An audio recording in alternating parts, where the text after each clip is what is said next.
Ada yang berbeda pada seragam yang dikenakan oleh satuan pengaman atau biasa dikenal Satpam saat ini.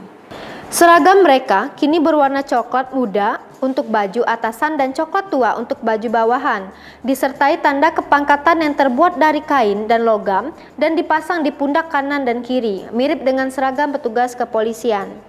Namun demikian, kebijakan seragam baru ini telah sesuai dengan Peraturan Kepala Kepolisian Negara Republik Indonesia Nomor 4 Tahun 2020 tentang Pengamanan Swakarsa. Alasan seragam Satpam mirip polisi sesuai dalam Peraturan Kepala Kepolisian Negara Republik Indonesia Nomor 4 Tahun 2020 tentang Pengamanan Swakarsa. Seragam terbaru Satpam baik pria maupun wanita, yaitu mengenakan baju atasan coklat muda dan bawahan coklat tua. Tingkatannya, tanda pangkat pelaksana dengan segitiga 1 buah, pelaksana madya dengan segitiga 2 buah, dan pelaksana utama dengan segitiga 3 buah. Dikutip dari kompas.com 15 September 2021, Kepala Biro Penerangan Masyarakat Karopenmas Divisi Humas Polri saat itu, yakni Brigjen Pol Awi Setiono, menjelaskan alasan perubahan seragam tersebut.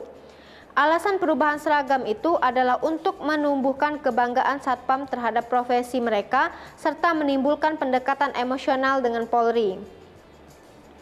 Makna seragam Satpam yang baru, dikatakan Awi, warna coklat adalah warna netral yang identik dengan warna-warna elemen bumi seperti tanah, kayu, dan batu.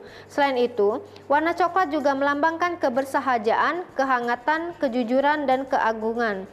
Dengan penerbitan peraturan seragam baru itu, Polri akan menindak oknum yang menyalahgunakan seragam anggota Satpam. Dalam aturan itu juga, jenis seragam Satpam kini bertambah dari 4 menjadi 5 macam. Kelimanya terdiri dari PDH, Pakaian Dinas Lapangan Khusus (PDL-SUS), Pakaian Dinas Lapangan 1 (PDL-1), Pakaian Sipil Harian (PSH), dan Pakaian Sipil Lengkap (PSL).